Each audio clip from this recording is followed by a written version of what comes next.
Good afternoon, ladies and gentlemen. It is great to have you here today. As you can tell, I have with me the Secretary of Education, Arne Duncan. This week, as I know, President Obama is launching a concerted effort to get Congress to stop the interest rate on student loans from doubling in July. Secretary Duncan is here to talk about that issue with you, to take questions on that issue from you. He can also take questions on other issues related to education. You know, it's worth noting that Secretary Duncan oversees the implementation of the President's education agenda, his vision for investment in education and education reform. And that latter piece, the education reform, is something that, in a way that is often unnoticed or unmentioned by folks in Washington, has enjoyed broad bipartisan support. This is another issue that should enjoy broad bipartisan support because you really have to have a brick in your head not to understand that education is the cornerstone of our economic future. Without it, we cannot compete and win in the 21st century. And with that, I give you Secretary Duncan. Thank you, Jay, and good afternoon. Next week, President Obama is traveling to 3 states to talk about the fact that interest rates for new subsidized student loans are set to increase on July 1st unless Congress acts to change that law. The rates were set by Congress in 2007. And the current interest rate is 3.4%, and it will double without Congress's action to 6.8%. Based on the average loan amount, this will add more than $1,000 in costs over the life of that loan. For students who borrow heavily to go to college, it would obviously cost them even more.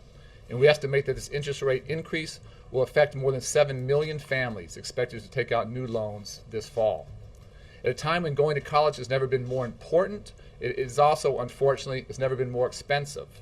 Families and students are struggling to meet these costs, and there's no reason why we should add to their burden. And I have to tell you, as I've traveled throughout the country, and was just in Iowa and Wisconsin over the past 2 days with Secretary Vilsack, not just in disadvantaged communities, but more and more middle-class families are starting to think college might not be for them. It's for rich folks. There's a real problem with that when we know going to college is the path to the middle class. Next week, President Obama will outline the administration's proposal to work with Congress to keep interest rates down and spare working Americans this added cost, this added burden. And all of us share responsibility for the cost of college, from federal and state governments to educational institutions, students, and their families. And because this issue is so important to our economy and to our future, our administration is doing more than ever before to address it. And we have a number of proposals in our 2013 budget. With the support of Congress, we have doubled Pell Grant funding for low-income students and nearly tripled tax credits for middle-class families. We've lowered the cap on student loan payments to 15% of income, and we're going to lower it even further to 10% starting in 2014.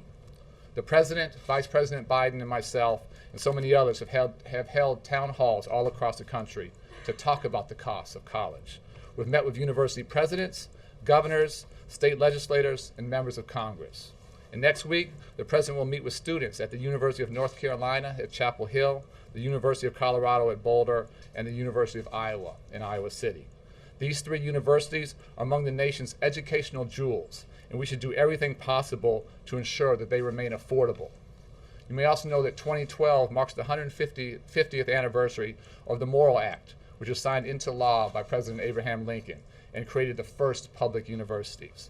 I think we have an amazing opportunity to honor Lincoln's vision and secure our economic future by working together to ensure that college remains affordable for all Americans. I'll stop there. I'm happy to take any questions you have. Yes, sir. Secretary, this afternoon the White House is going to be screening a viewing of the movie Bully. One piece of legislation that will protect LGBT students against bullying is called the Student Non-Discrimination Act to prohibit harassment and discrimination against LGBT students in school. Is the administration prepared to endorse that legislation at this time? Well, we have to continue to do everything we can to make sure that there is zero tolerance for this. And I met with one of the young women in the movie this morning with her father.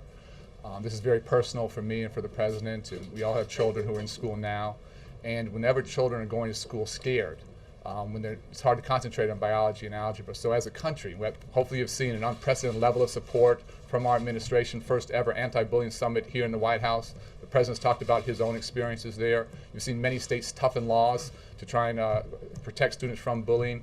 But until our children are safe and secure at recess, in the morning, after school, and it's not just physical bullying, it's cyberbullying, as you know. And I'll tell you, some of my toughest meetings have been with parents who have lost their children, who have committed suicide due to the impact. So we all have to continue to work together.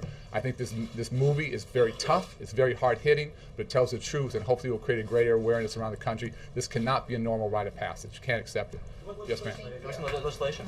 Is the president going to call next week for a 1 year or temporary freeze in the interest rate, or is he going to ask Congress to pass a permanent? Well, I think we need to fix it now. We have an immediate crisis. Let's fix it right now, but let's think about the long term as well. And again, this has always enjoyed bipartisan support. We have to educate our way to a better economy. We know the jobs of the future are going to go to those folks with some higher education. And so to not do this together just doesn't make sense to me. So you would support a short term, such as a 1 year freeze? Well, I think we need to get the immediate issue dealt with now, but let's all work together as a country to work on a long-term issue as well. Yes, sir.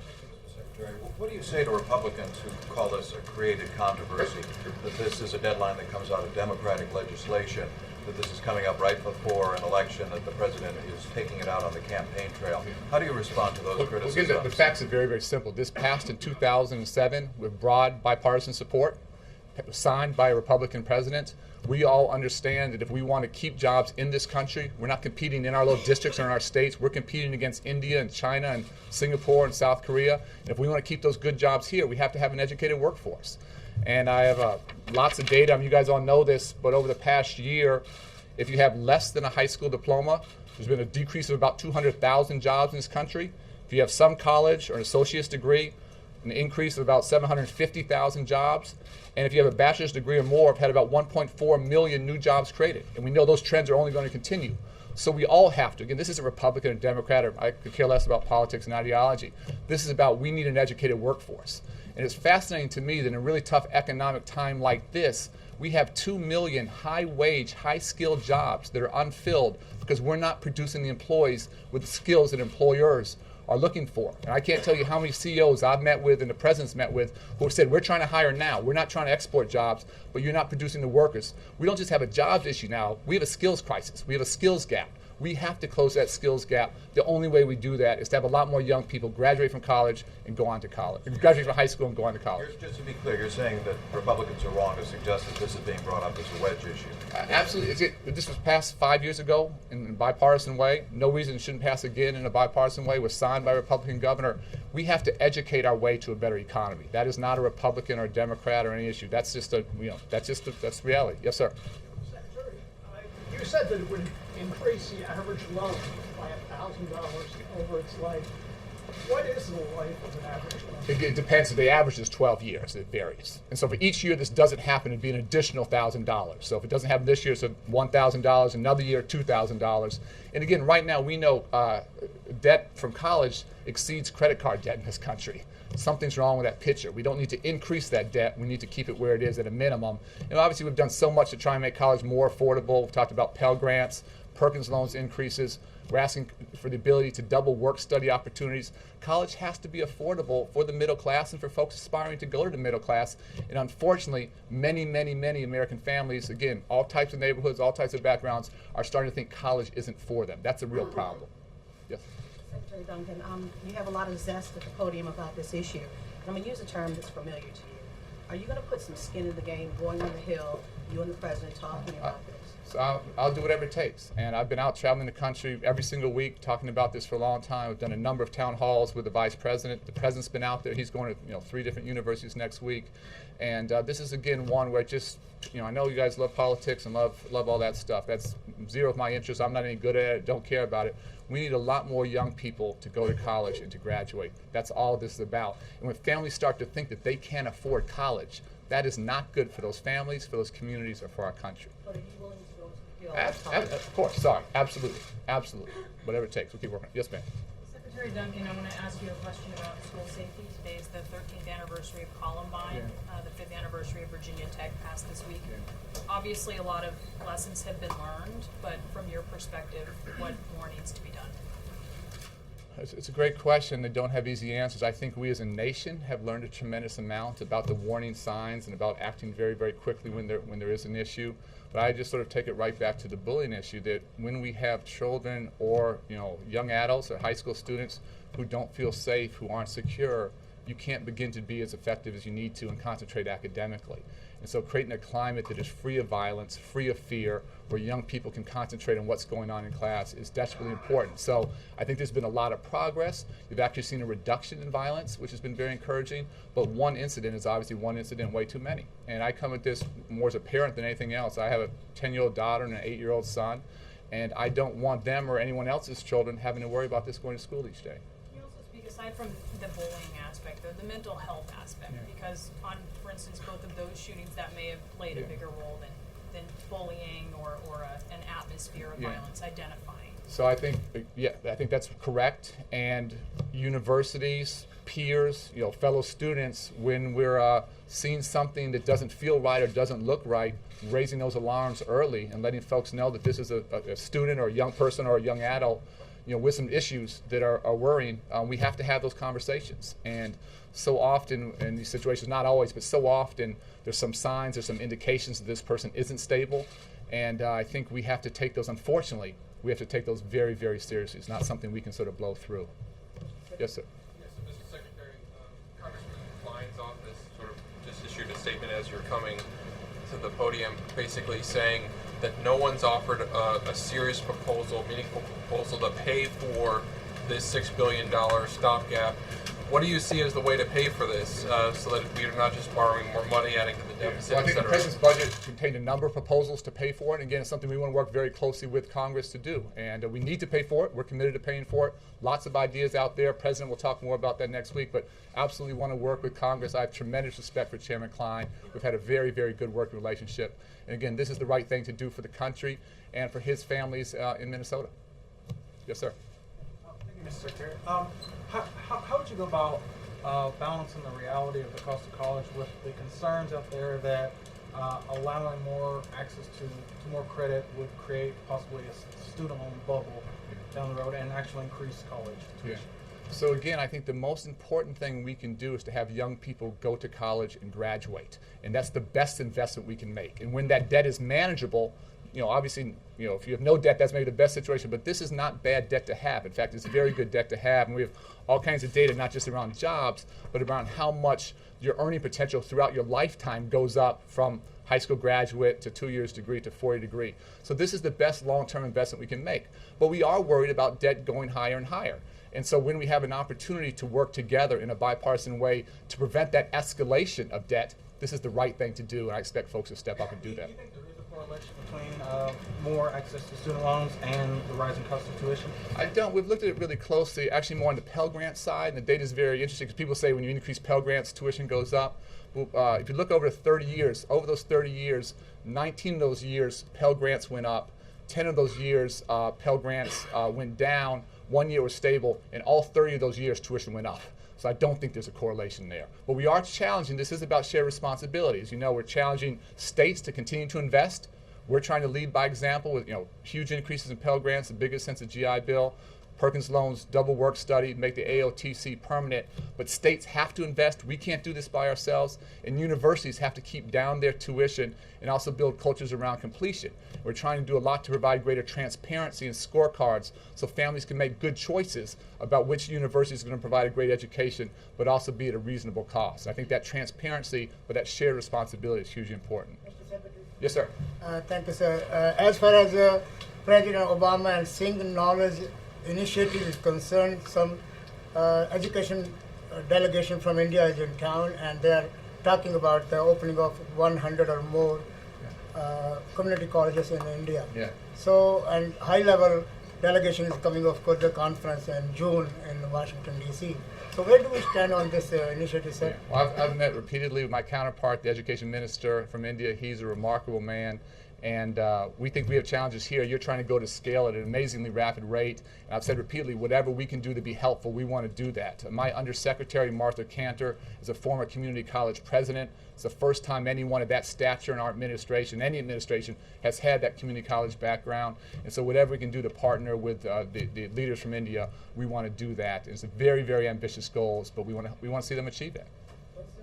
Just to follow, once India was a house of knowledge hundreds of years ago, and today India also has hundreds of thousands of colleges and universities and schools and so forth.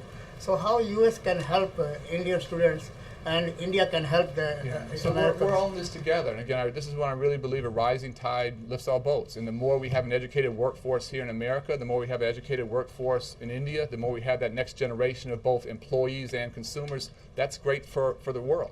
And so we want to partner together. We have, I think, still the best system of higher education in the world. We have amazing, amazing community colleges. I was at 3 over the past 2 days in India, not in India, in Wisconsin and Iowa. And whatever best practices we can share, whatever we can do to help India as they go in this very ambitious growth pattern, growth trajectory, we want to do that. Yes, sir. Secretary, what's so special about these 3 universities that the president's going to visit besides the states they're in? Do they have a higher rate of students using loans or something? These are big flagship universities, and again, it's not just the private 4 years, it's the public 4 years that folks are really having concerns about paying for.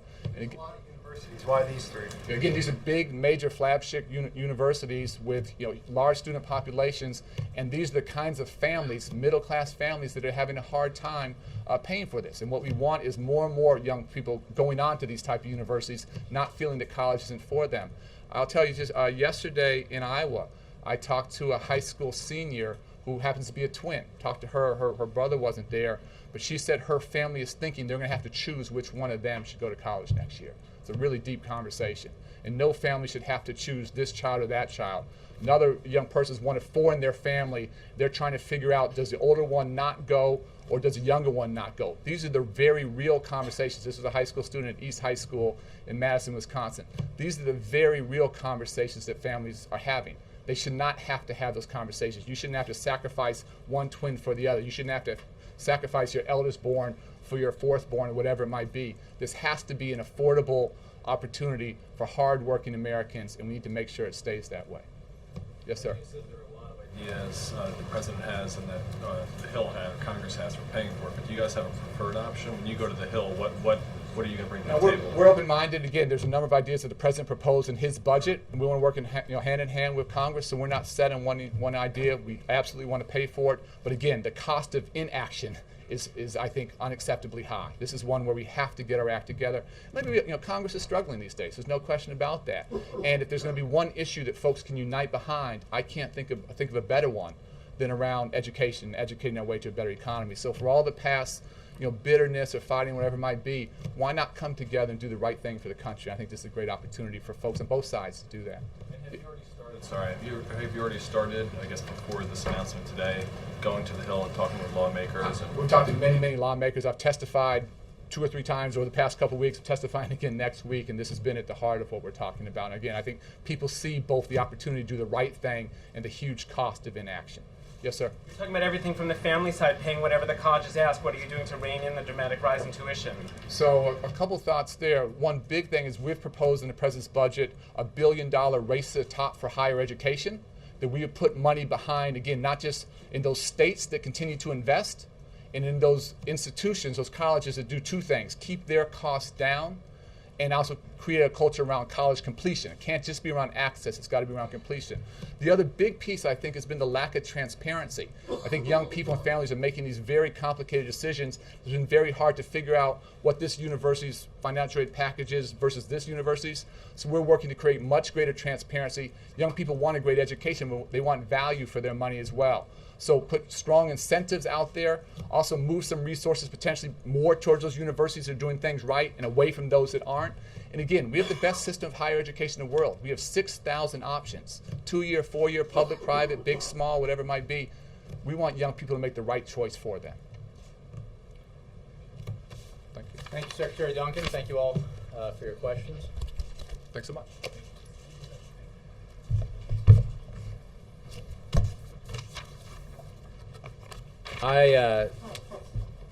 Separate from the presentation that Secretary Duncan just gave, I do not have anything else to begin with, so I'll go straight to questions from Julie, the Associated Press. Thank you. I just wanted to follow up on Secretary Clinton's remarks yesterday at the Friends of Syria meeting, which were happening during the briefing. She essentially called for tougher UN Security Council action on Syria, but also acknowledged the likelihood that anything put forward to the Security Council would be vetoed. So I'm wondering if there's a concern in the administration that continuing to focus on Security Council action, which seems likely to be vetoed, is wasting time as the rebels seem to be losing strength in Syria. Well, a couple of things. We remain horrified by the reports of significant violations of the ceasefire by the Assad regime. Yet again, this regime has failed to keep its word, has failed to, thus far, live up to the obligations it made to honor the Annan plan. Secondly, we are in consultation with Security Council members about next steps. It is absolutely true, and we bemoaned the fact at the time that an earlier resolution at the Security Council was vetoed by the Russians and the Chinese. And we made clear our displeasure over that. And we made clear our feeling that, and a feeling that was broadly shared around the world, that it was an historic mistake to side with the Assad regime, a regime that was, at the time and to this day, brutally killing its own people. I think in the interim, the Assad regime's behavior has become all the more clear. I don't want to get ahead of anything the Security Council might do, the conversations and deliberations that will take place there. But it is worth noting that we did have unified support around the Annan plan. We do have that support on the Security Council. And I think there is greater acknowledgement around the globe, as well as within the United Nations and the Security Council, of the appalling behavior by the regime. Do you think that increases the likelihood that a tougher... I wouldn't want to speculate about what next steps might look like. We obviously remain supportive of the Annan plan. We remain supportive of the steps that are being taken with monitors, but we are also clear-eyed about the failure of the Assad regime to live up to its obligations so far, and we will, of course, engage with the Security Council and broadly with members of the Friends of Syria on next steps as necessary. Is the administration's position still that Assad's demise is inevitable, or are you considering options that would take into account Assad staying in power? We still believe that Assad's tenure, if you will come to an end. It is obviously difficult to put a time frame on that, an end date on that, but he has utterly lost credibility with his own people, credibility with the nations and people of the region, credibility with the nations of the world, credibility with international organizations and regional organizations. His capacity to unflinchingly unleash brutality against his own people in order to sustain his own rule has certainly prolonged his stay in power, but it will not last forever. Yes, Matt. Is any consideration being given to naming a special outside counsel for the Secret Service scandal, or is that an option that's being ruled out? I have, that is the first I've heard that raised. I know of no consideration of that nature. Now that a couple of the names of a couple of the supervisory agents have come to light, can you say at least whether does the president personally know either of those agents? I am not aware that he does. I don't know that he doesn't. I'm not even familiar with the names, although I understand some names have been published. The president has spoken about this, as you know, when he was asked in Colombia on Sunday. He wants the investigation that the Secret Service is leading to come to a completion. If once that completion is reached, if the result is that the allegations that have been broadly reported turn out to be true, he will be angry about it, as he made clear in Colombia. The reason for that is that, as he said then,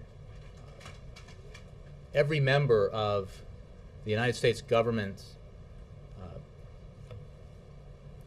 who travels to a foreign country on a presidential trip or a trip by a cabinet member or the vice president is representing his or her country and every American in this country, and therefore should conduct themselves appropriately at all times. So, but as I said yesterday and I've said previously, the President does not want to, and I certainly don't want to, get ahead of the conclusions of the investigation, make broader judgments while the investigation is still underway. Jake.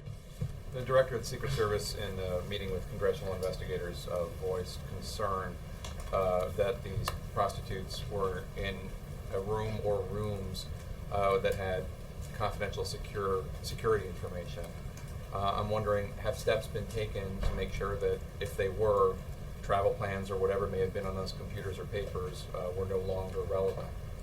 Well, I'll say two things. One, I'm certainly not privy to conversations the director of the Secret Service may have had with members of Congress, or the conversations that those members might have had with you about their conversations with the director. I would say that the investigation is ongoing. Specifics like that are not things that I'm in a position to answer questions on at this time.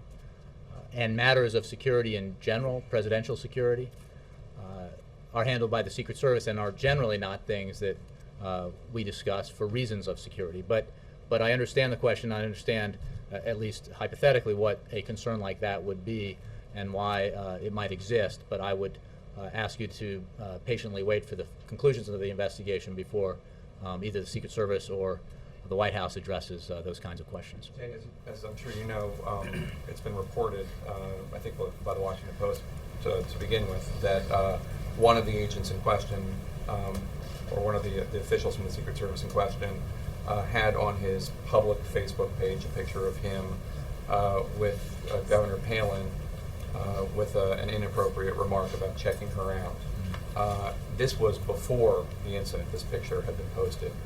Does that cause the President or anybody in the White House to question whether or not Director Sullivan's oversight was sufficient?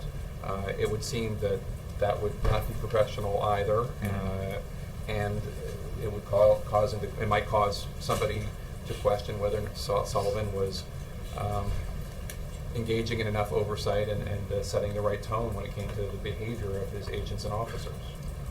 Well, I did see the report that you mentioned, but that represents the entirety of my knowledge about it. I have not had any conversations with the President or others here about that specific report that I assume happened even prior to President Obama taking office. Stepping back, the broader question of behavior, culture of the institution, I think, is something that I'm not prepared to address at this time while this investigation into this specific matter, and in this case, this specific person, is ongoing. Again, once the investigation is concluded, I'm sure that the Secret Service will have more to say about it, and we may as well. Would information like that cause the President in any way to question whether his confidence in Director Sullivan may be misplaced? Well, again, I haven't had a conversation with the President about this specific Facebook entry, or even this agent that you referenced. The two things I would say is that the Secret Service has stated quite clearly, and the President believes, that his security and the overall security of the trip was never compromised into Colombia. He has great faith in, broadly speaking, the Secret Service men and women who protect him and his family, protect the Vice President and members of the traveling staff, protect the grounds here. Right now we want to wait for the conclusion of the investigation into this specific incident before we look more broadly at, if that's necessary, more broadly at some of the issues of culture or security. But the President does, as I've said before, have faith in the Secret Service and high regard for the agency and the job that they do protecting him, his family, protecting his predecessors. It is an enormously difficult job, as you can imagine. It involves putting your life on the line regularly, being willing to sacrifice yourself for the sake not just of an individual, but for the trauma that any kind of harm that might come to a president would cause a nation. That's a huge responsibility, and this incident, while it is obviously under investigation and the allegations that are out there are very concerning, it is also important not to forget what the job that the men and women of the Secret Service do on a regular basis for presidents of both parties. One last question, Jay. Yesterday when Ann asked you whether the White House was confident that nobody who is employed by the White House was engaged in any similar activities, you said something along the lines of you weren't aware of any evidence. Has anybody in the White House looked into whether any of the traveling staff or the advanced staff or anyone at all had anything to do with any of this? Well, when I got that question yesterday, it was the first time I had heard anything like that. I have no reason to believe, I do not know otherwise, that this did not involve anything but the agents and the military personnel. We are in regular conversation with senior members of the White House staff. We're in conversation with the Secret Service, getting briefed on the progress of their investigation. I really don't have anything more for you on that. But that's a Secret Service investigation. It's the Secret Service. I'm wondering if anybody in the White House has just made sure that none of this was done by anybody employed by the White House. Not that I'm aware of. I am not. My answer is the same as it was yesterday. Bill. Some Republicans, including Senator Sessions and Governor Palin, have begun to suggest that this incident, coming on the heels of the report about the GSA party in Las Vegas and the breakdown of command in Afghanistan, where soldiers were displaying severed limbs, suggests, in their words, a breakdown in whose words? Senator Sessions and Governor Palin, among others. Breakdown in case you didn't hear that, was Senator Sessions and Governor Palin. In White House oversight of the federal agencies. What's your response? We've been at war in Afghanistan for 10 years. We were at war in Iraq for nearly 9, I believe. Incidents that have been of great concern have happened in those war zones on, unfortunately, numerous occasions over the numbers of years that our forces have been at war there. The incident that you refer to is terrible. It does not represent the standards of the U.S. military or the conduct with which the overwhelming majority of American men and women in Afghanistan and before that in Iraq conduct themselves. Any assertion by those politicians that you mentioned should be of the nature that you mentioned, should be valued at the cost that you paid for it. It is preposterous to politicize the Secret Service, to politicize the behavior of the terrible conduct of some soldiers in Afghanistan in a war that's been going on for 10 years. What they're doing is trying to criticize the president's leadership. Right. What they're doing is trying to turn these incidents, one that's still under investigation, into to political advantage, and obviously you recognize that. Everyone here recognizes that. I think on the face of it, it's a ridiculous assertion that trivializes both this very serious nature of the endeavor that our military is engaged in Afghanistan and the very serious nature both of the work that the Secret Service does, the apolitical nature of the institution, and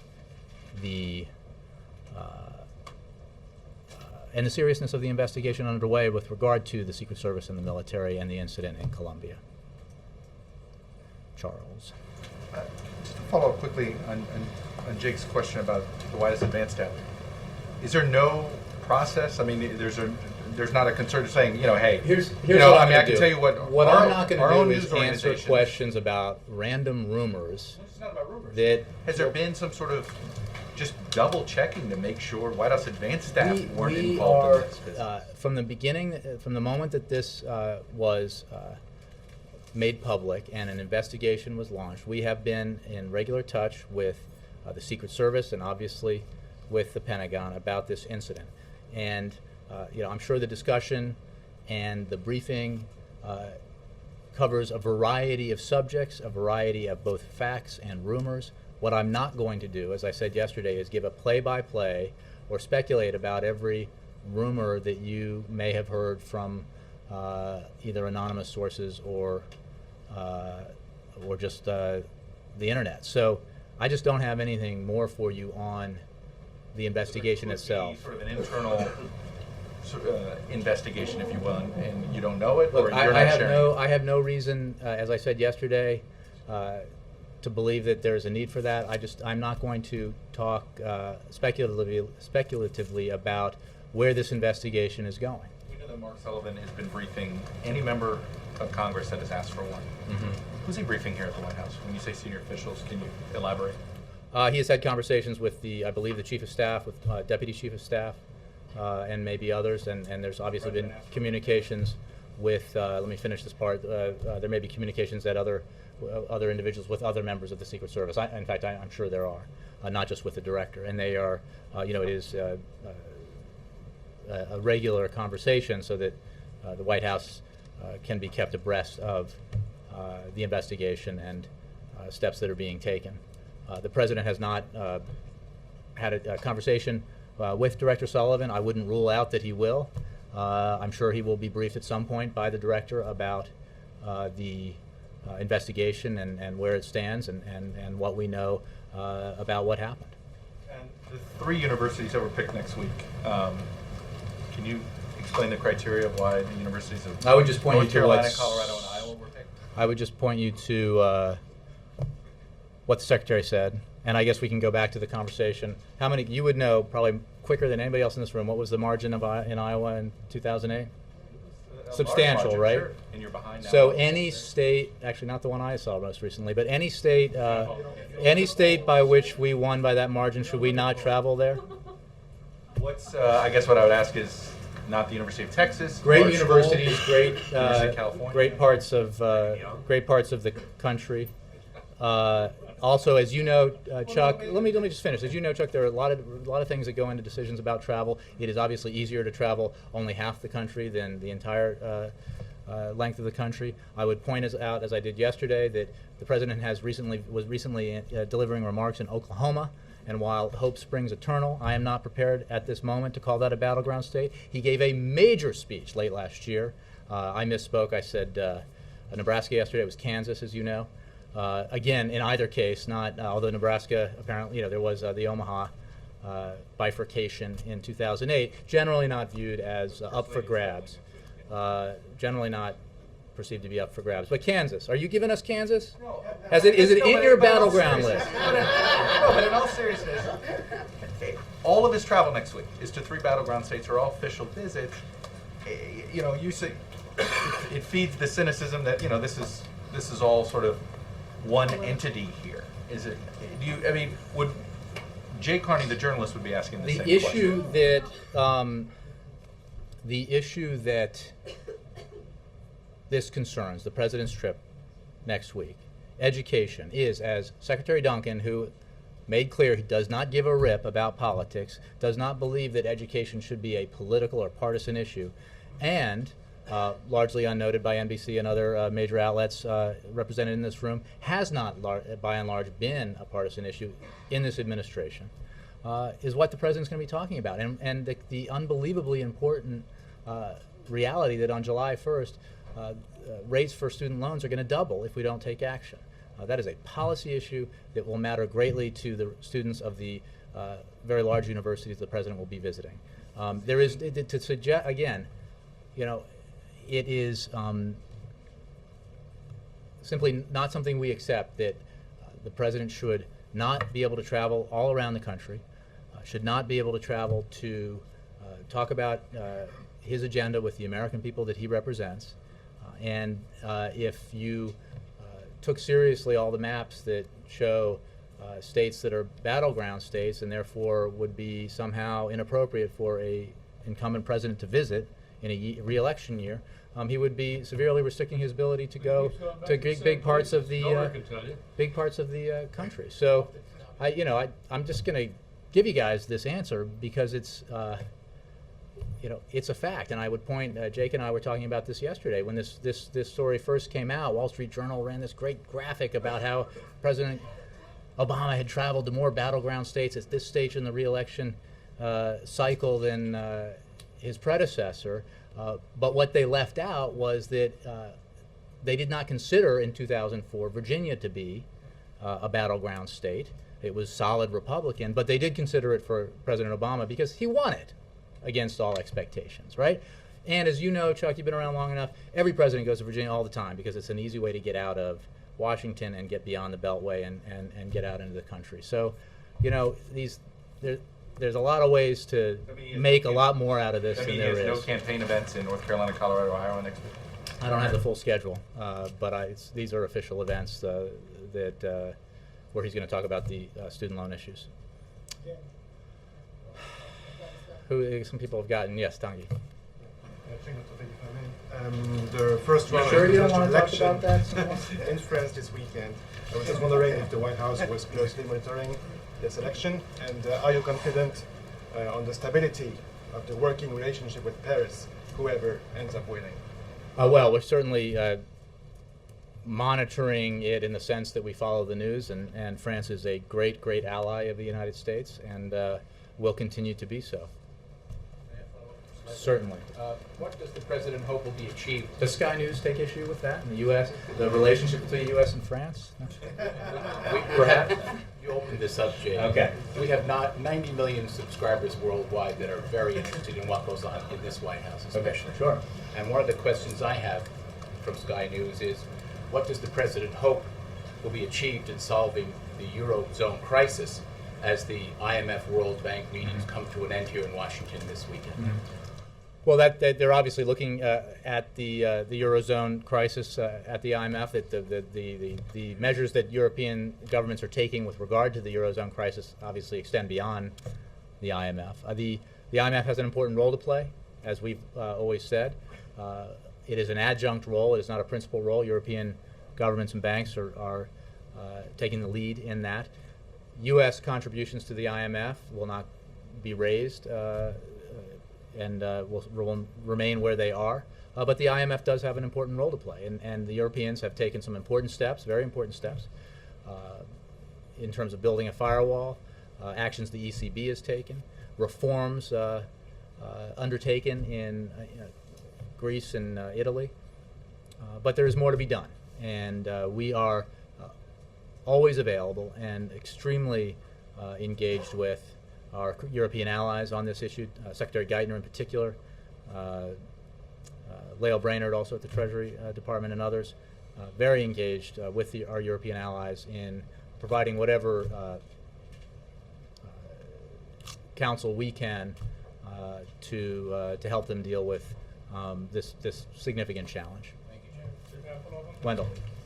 What do the GSA spending abuses say about the Vice President's effort to track down waste in government spending? Well, I would say two things, Wendell. I appreciate the question. First, with regards to conference spending in particular, which is the matter of concern with the GSA that so outraged the President and led to the actions that have taken place there. First of all, in September of 2011, the President's Office of Management and Budget directed all agency heads to conduct a thorough review of how they are spending taxpayer dollars on conferences. Pending that review, conference-related activities and expenses were not permitted to go forward without sign-off by the Deputy Secretary or an equivalent Chief Operating Officer for each agency. Each agency has established tough internal controls and has certified those controls are now in place. Federal agencies have identified and are currently executing on plans to achieve travel and conference cost savings that total nearly $1.2 billion as a result of the President's executive order. To date, they have achieved over $280 million in reduced costs in the first quarter of fiscal year 2012 compared to the same period of time in fiscal year 2010. Broadly, the administration's efforts to streamline federal spending on conferences is a part of the president's broader campaign to cut waste initiative, which is led, as you noted, by the vice president, and which has already reduced costs by tens of billions of dollars by eliminating inefficient or unnecessary spending. We've worked to cut excess real estate costs by $1.5 billion, realized over $1.4 billion in cost reductions by slashing spending in administrative areas such as travel, fleet, and printing, avoided $4 billion in costs by turning around, downsizing, or eliminating IT projects that were over budget or behind schedule, saved millions in production costs by halting the minting of dollar coins that are not needed, and I'm sorry if you're a collector, prevented $20 billion in improper payments, and put an end to skyrocketing contracting costs, exceeding the president's goal to reduce contract spending by $40 billion. I'm so glad you asked, because the record is quite impressive. On another matter, there's another bit of legislation tied to the Keystone Pipeline. President... You mean the Keystone Pipeline is yet again tied in a non-germane way to another piece of legislation? Yes. That's the way you want to look at it. Is there a veto threat out for that? I think there's no other way to look out for it.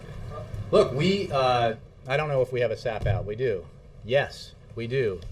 And but let's be clear. What Congress is asking, in this highly politicized, highly partisan way, attaching a provision on the Keystone Pipeline to a piece of legislation that has nothing to do with it, is basically asking, and American people should be aware of this, the United States Congress, very important body, takes American security and sovereignty and very, very, very seriously, or should, is saying that we will, in advance, blind approve a pipeline, a proposal for which does not exist. But we'll approve it anyway. A foreign pipeline built by a foreign company emanating from foreign territory to cross U.S. borders. Now, we love the Canadians. They are very close allies. But there is a process in place for a reason that is run through the State Department that requires this kind of project, because it crosses U.S. border with a foreign country, to be reviewed and approved by the State Department in a very deliberate way. When this company, if this company and when this company submits a new route, a new proposal for the route of this pipeline, it will absolutely be given unbiased and appropriate consideration in the proper way, in the way that's been done for decades under administrations of both parties, and decided in the manner that it is always meant to be decided. Partisan efforts to attach it to something and basically to say to the American people, it doesn't matter, even though it's coming from a foreign country, even though it's built by a foreign company and it's crossing our borders, let's approve it in advance. That's unacceptable to this president.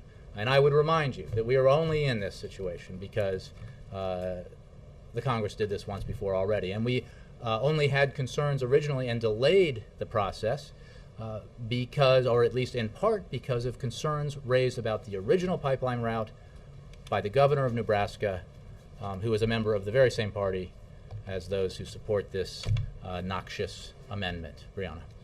On Keystone, by obviously keeping his options open on whether he ultimately will okay. He cannot okay, and the State Department cannot okay a pipeline proposal that does not exist. It would be preemptively sacrificing American sovereignty. Okay, but in terms, sure. He hasn't Sure. He hasn't indicated, any willingness aside from you can't okay a permit. I'm not talking about the It permit. doesn't exist. I'm talking about rhetoric. He's upset a number of groups, from big oil to environmentalists, parts of labor, Democrats on both sides of the issue, Canada. Are you making my And it case seems- about why he's just but doing the right seems thing? It seems like the only folks who are happy with it are Republicans because they can keep pounding him on the issue. So how has it been a detriment Well, to I will President leave Obama, it. this issue? Has this been I a will detriment? leave it to commentators, reporters, and others, historians eventually, to decide that. What I know is that at the time that the delay was announced because of the need to find an alternate route, it was done because there were great concerns about the proposed route and the aquifer in Nebraska. Not at the time. Well, there is no, but what route? The route that was submitted to Nebraska yesterday. And It goes oh, around well, the but aquifer. you just said, I'm sorry, where has it been submitted?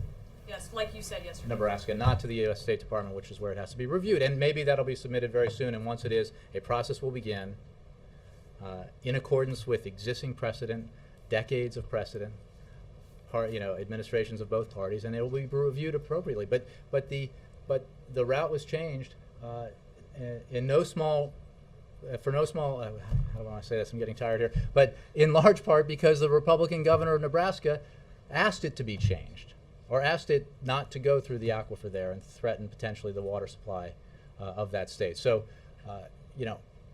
does it hurt us politically? I just don't know. I'm not a keen enough analyst to assess that. What I do know is this is the kind of thing that has to be judged on its merits. As the president said in Cushing, Oklahoma, the company is absolutely welcome to submit a new pipeline proposal, and the process will begin again. On Syria, it seems the Annan plan right now isn't working in terms of a ceasefire or pulling back troops. There are some reports that you're working on a plan B. There's some reports there is no plan B. So which is it? As I said earlier, when I was asked about Syria, the Secretary of State's remarks, we are very concerned about the blatant failure of the Assad regime to fulfill its obligations under the Annan plan. The fact that the ceasefire is clearly not holding, is far from complete. And we will, if it does not succeed, if there is not a change in behavior by the Assad regime, if the ceasefire does not take place and the other points of the plan are not fulfilled, we will obviously continue to consult with our allies and partners, as well as other members of the UN Security Council, about next steps. What I don't have. There is no plan B. Well, no, I didn't say. We're continuing to consult, and I'm sure that You will continue to consult for next steps. Sounds like then there will be a plan B, which would mean there isn't a plan B right at this moment. It means that there is no need to announce. We are not prepared to announce an additional step or a new step to be taken either by the United States, by Friends of Syria, or the United Nations Security Council at this time. But you can be sure that we are discussing next steps and options with our allies and partners. Thanks, Jay. Last one, Margaret. Yep. Thanks. Have you had a chance to see the latest from the Congressional Budget Office? I'm getting emails. I usually wait patiently for the latest, but I haven't seen it. I want to ask you about it, but I haven't had a chance to read the whole thing myself. We've been sitting here, it's rolling in. This question's going nowhere, Margaret. Well, what it's saying. I haven't seen it. You haven't seen it. What it's saying is that the president's proposed budget would reduce economic output by some percentage, and the Speaker's office is reacting to it, saying, I haven't seen it. I have not heard this. Do you expect you to make any reaction later today? Let me see what it is you're referring to. I'll check my inbox. Thanks, guys. Oh, bless you. The schedule for the week of April 23rd, 2012. On Monday, at a time when Americans are engaging in Holocaust Days of Remembrance, President Obama will deliver remarks at the United States Holocaust Memorial Museum in Washington, D.C. The president will also tour the museum with and be introduced by Nobel Peace Prize laureate and Holocaust survivor Elie Wiesel.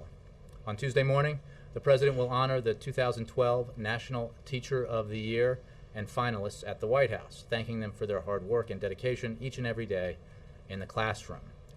On Tuesday afternoon and Wednesday, the president will travel to North Carolina, Colorado, and Iowa to launch an effort to get Congress to prevent interest rates on student loans from doubling in July. On Tuesday, the president will visit the University of North Carolina at Chapel Hill and the University of Colorado at Boulder. Also on Tuesday, the president will host an on-the-record conference call with college and university student journalists. On Wednesday, the president will visit the University of Iowa. At the event, he will speak with students about the critical need for Congress to act. On Thursday, the president will attend meetings at the White House, and on Friday, the president and First Lady will meet with troops, veterans, and military families at Fort Stewart in Hinesville, Georgia. Thank you all very much. I hope you have a great weekend.